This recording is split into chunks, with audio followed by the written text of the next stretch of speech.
मिस्र के पिरामिड बेहद शानदार और रहस्यों से भरे होते हैं, जहां राजा महाराजा को शानो शौकत से दफनाया जाता था। लेकिन प्राचीन मिस्र में सिर्फ पिरामिड ही नहीं बनाए जाते थे, बल्कि यहाँ वैली ऑफ द किंग्स नाम की एक रहस्यमयी जगह भी है। इस जगह पर पुरातत्वविदों को 3000 साल पुराना खजाना मिला था और उस खजाने की सच्चाई जब दुनिया के सामने आई तो हर कोई हैरान रह गया। वैली ऑफ द किंग्स का रहस्य। ये तो हर कोई जानता है कि प्राचीन मिस्र में राजा के शव को दफनाने के लिए पिरामिड बनाए जाते थे, जिसमें राजा की जरूरत का सारा सामान, खजाना, नाव और सेवक भी शामिल होते थे। प्राचीन मिस्र के लोगों का मानना था कि मरने के बाद इंसान का दूसरा जीवन शुरू होता है, जिसके लिए उसे कीमती सामान, कपड़ों, नाव और नौकरों की जरूरत होती है। यही वजह है कि मिस्र में राजा या रानी की मौत के बाद उनके शव को ममी के रूप में दफन कर दिया जाता था। लेकिन पिरामिड बनाना बहुत ही मुश्किल काम होता था, जिसमें मजदूरों की बड़ी टीम चाहिए होती थी। इसलिए बीतते वक्त के साथ पिरामिड बनाने का काम रोक दिया गया था। लेकिन इसका ये मतलब नहीं था कि राजा के शव को यूं ही दफना दिया जाता था। मिस्र की राजधानी काहिरो से लगभग 500 किलोमीटर की दूरी पर लाइमस्टोन की पहाड़ियां हैं, जहां मृत्यु के बाद राजा और उसके परिवार के अहम लोगों के शव को दफनाया जाता था।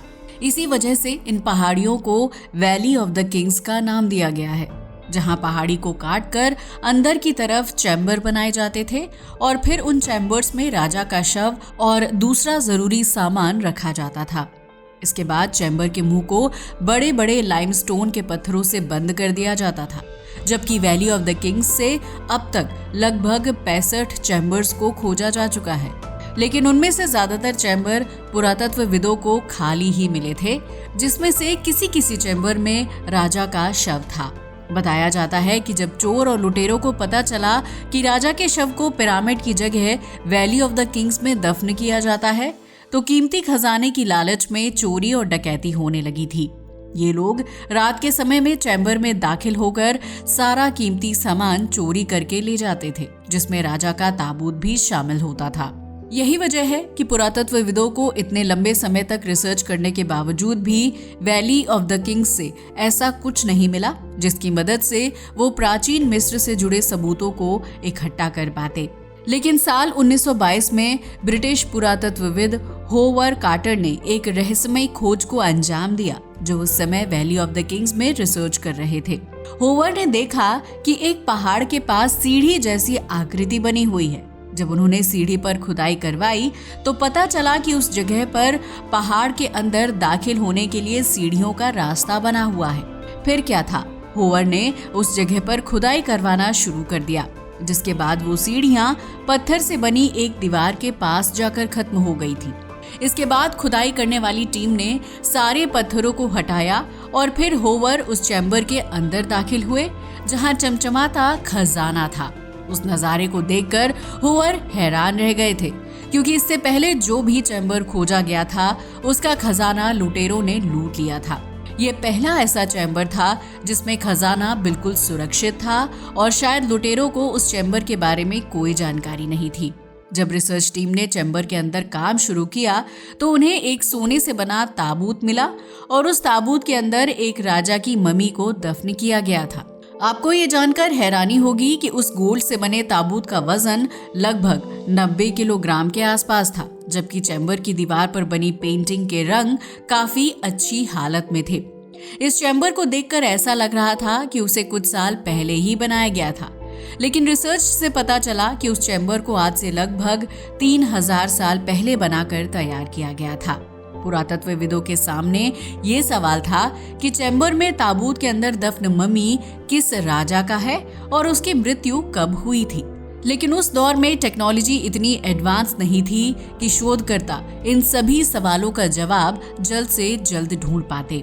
लेकिन इसके बावजूद भी शोधकर्ताओं ने रिसर्च जारी रखी और वैली ऑफ द किंग्स में मिले दूसरे राजाओं के शवों के साथ उस ममी का डीएनए मैच किया गया था। इस रिसर्च के दौरान पता चला कि उस ममी का DNA sample valley of the Kings में मौजूद 2 दूसरे ममी से मिलता है, जो उसके माता पिता थे। रिसर्च से पता चला कि उस मम्मी का नाम तूतनखामुन था, जिसकी मौत 18 साल की छोटी सी उम्र में हो गई थी। आपको बता दें कि तूतनखामुन ने महज 8 साल की उम्र में मिस्र का शासन संभाला था, क्योंकि उसके पिता की अचानक मृत्यु हो गई थी और राज्य की बागडोर संभालने के लिए कोई दूसरा पुरुष नहीं था। तूतनखामुन की मम्मी को सोने का एक कवच पहनाकर दफन किया गया था, जबकि उसके चेहरे पर भी सोने का एक मास्क लगाया गया था। पुरातत्वविदों के सामने सवाल था कि आखिर इतने कीमती चैम्बर पर लुटेरों की नजर कैसे नहीं पड़ी, जबकि वैली ऑफ द किंग्स में दूसरे सभी चैम्बर्स को लुटेरों ने लूटकर खोखला कर दिया था। इससे पहले कि इन सभी सवालों का जवाब मिल पाता, साल 1939 में होवर की मृत्यु हो गई और इसके बाद उनकी इस खास रिसर्च वर्क पर रोक लग गई थी। लेकिन कुछ साल बाद तूतनखामुन के चैम्बर की एक बार फिर चर्चा शुरू हुई, क्योंकि शोधकर्ताओं की एक टीम ने नई टेक्नोलॉजी के साथ चैम्बर के रहस्यों को सुलझाने का फैसला किया। इस काम के लिए शोधकर्ताओं की टीम ने चैम्बर में बनी पेंटिंग्स को स्कैन किया, क्योंकि उन पेंटिंग्स के रंग काफी ताजा और नए लग रहे थे।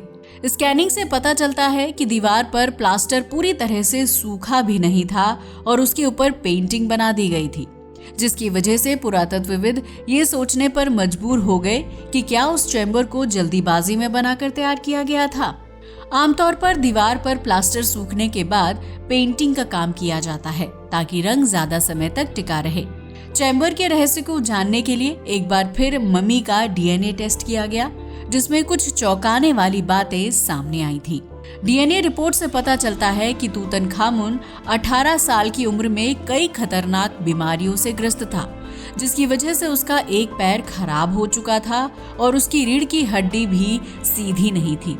इतना ही नहीं, तूतनखामुन को बार बार मलेरिया होता था, जिसकी वजह से उसका शरीर बेहद कमजोर हो गया था और मलेरिया के अचानक अटैक की वजह से उसकी मौत भी हुई थी। यानी राजा की अचानक मौत होने की वजह से प्रजा के पास इतना समय नहीं था कि वो उसके चैम्बर को अच्छी तरह से तैयार कर पाए, इसलिए उन्होंने जल्दीबाजी में गीले प्लास्टर के ऊपर ही पेंटिंग कर दी थी। डीएनए रिसर्च से ये भी पता चलता है कि तूतनखामुन के माता पिता असल में एक दूसरे के सगे भाई बहन थे और प्राचीन मिस्र में सगे भाई बहनों में शादी होना बेहद आम बात थी। लेकिन इस तरह की शादी के बाद पैदा होने वाले बच्चे जन्म से ही खतरनाक बीमारियों का शिकार हो जाते हैं। तूतनखामुन के साथ भी ऐसा ही कुछ हुआ था, जिसकी वजह से महज 18 साल की उम्र में उसका शरीर बेहद बीमार और कमजोर हो गया था। वहीं अगर तूतनखामुन के चैम्बर की बात करें तो उसके सुरक्षित बचने के पीछे प्राकृतिक वजह थी। पुरातत्वविदों ने वैली ऑफ द किंग्स में ड्रोन की मदद से एक फुटेज ली और फिर उस फुटेज का आकलन किया, जिससे ये पता चलता है कि तूतनखामुन के शव को जिस पहाड़ के अंदर दफन किया गया था, उसके ऊपर से किसी जमाने में पानी बहता था। लगातार पानी बहने की वजह से पहाड़ के उस एरिया के पत्थर और मिट्टी कट गई थी, जबकि भूकंप के झटकों की वजह से वो पूरा मलबा चैम्बर के दरवाजे पर इकट्ठा हो गया था। इस मलबे के इकट्ठा होने की वजह से चैम्बर का दरवाजा पूरी तरह से ढक गया था, जिसकी वजह से वो चैम्बर चोर और लुटेरों की नजर में नहीं आया था।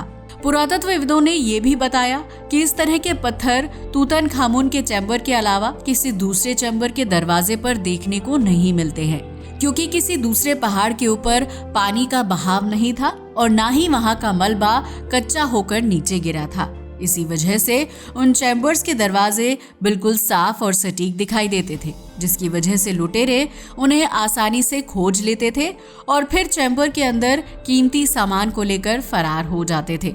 कई लोगों का मानना है कि वैली ऑफ द किंग्स में राजाओं के शव के साथ कीमती सामान दफन करना ठीक नहीं था, क्योंकि इससे चोरी और लूट की घटनाओं में वृद्धि हो गई थी।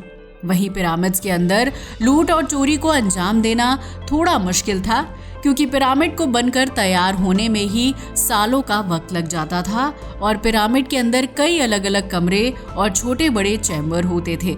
उन चैम्बर्स में राजा के शव और कीमती सामान को छिपा कर रखा जाता था, जिसकी वजह से लुटेरों को लूटपाट करने में दिक्कत होती थी। तूतनखामुन के चैम्बर से मिला खजाना काफी कीमती था, जिसमें मिले सोने का कुल वजन 1,03,000 तोला के आसपास था। पुरातत्वविदों का कहना है कि अगर इस सोने को आज की तारीख में बेचा जाए तो उसकी कीमत 5.5 अरब रुपए के आसपास होगी। लेकिन तूतनखामुन के चैम्बर से मिला सोना अमूल्य है और इसलिए पूरे सामान को संरक्षित करके रखा गया है। अब गौर करने वाली बात यह है कि प्राचीन मिस्र में इतना सोना कहां से आया जिसे तूतनखामुन के चैम्बर में दफन किया गया था। इस सवाल का जवाब ढूंढने के लिए research team valley of the king से 80 किलोमीटर की दूरी पर एक रेगिस्तानी इलाके में पहुंची, जहां किसी जमाने में खुदाई का काम करने वाले मजदूर आराम किया करते थे। इस रेगिस्तान में दूर दूर तक रेस्ट कैंप बने हुए थे, जबकि रेस्ट कैंप के अंत में ढेर सारे पत्थर थे। रिसर्च टीम का कहना था कि प्राचीन मिस्र में इन्हीं पत्थरों को तोड़कर सोना निकाला जाता था, जिसके लिए खास तरह के पत्थर को टूल बनाया जाता था और फिर उस टूल के ऊपर पत्थर को पटका जाता था। ऐसा करने से पत्थर के टुकड़े हो जाते थे और उसके अंदर मौजूद सोने का चूरा प्राप्त किया जाता था, जिसके बाद सोने के चूरे को पिघलाकर अलग अलग तरह की चीजों को बनाकर तैयार किया जाता था। तूतनखामुन के चैम्बर में मिली सोने की कीमती चीजों को भी इसी सोने से तैयार किया गया था, जबकि यह जगह वैली ऑफ द किंग से ज्यादा दूरी पर नहीं थी और इस वजह से सोने को चैम्बर तक पहुंचाना ज्यादा मुश्किल काम नहीं था। हालांकि पहाड़ों से सोने के पत्थरों को ढूंढना और फिर उन पत्थरों को तोड़कर सोना हासिल करना एक मुश्किल काम होता था, जिसकी वजह से मजदूर कई कई साल तक अपने परिवार वालों से मिल नहीं पाते थे और अपने घर नहीं जाते थे। आखिरकार कई साल की रिसर्च के बाद तूतनखामुन के चैम्बर का रहस्य सुलझ गया, जबकि उसकी मम्मी और सोने की चीजों को संरक्षित करके रखा गया है। दोस्तों, तो ये था वैली ऑफ द किंग्स में मिला रहस्यमय चैम्बर, जिसने कई साल तक शोधकर्ताओं की नींद उड़ा दी थी। आज के लिए बस इतना ही। वीडियो अच्छा लगा हो तो इसे लाइक और शेयर करें, साथ ही हमारे चैनल को भी सब्सक्राइब करें। जय हिंद दोस्तों।